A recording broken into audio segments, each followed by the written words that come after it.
తెలంగాణ ఉద్యమం వరకు నాకు తెలంగాణ ఉద్యమాన్ని ఎందరో ఉద్యమకారులని పరిచయం చేసింది, అట్లాగే విమలక్కను కూడా పరిచయం చేసింది.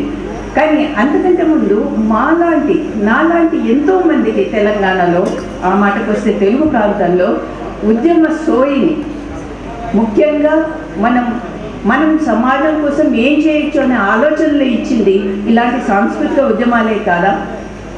ఈ విషయాల గురించి ఆలోచించినప్పుడు జపతిస్తా మూమెంట్కి నిజానికి ఇప్పటికీ కేవలం 30 ఏళ్ళే, కానీ మన అరుణోదయకి 50 ఏళ్ళు. ఇది మనందరం నిజంగా చాలా ఆలోచించాల్సిన విషయం. ఈ నేపథ్యమే ఈ పుస్తకం రచనకి ఒక కారణమైందని నేను అనుకుంటున్నాను. అంటే ఒక చరిత్ర లేకపోవడం అనేది, మన పక్కనే ఉన్న గొప్ప వ్యక్తుల గురించి అర్థం చేసుకోకపోవడం అనేది మనకి జరిగే పెద్ద నష్టాల్లో ఒకటి అని నేను అనుకుంటున్నాను. ఇంతకీ అరుణోదయ ఏం చేస్తుంటుంది?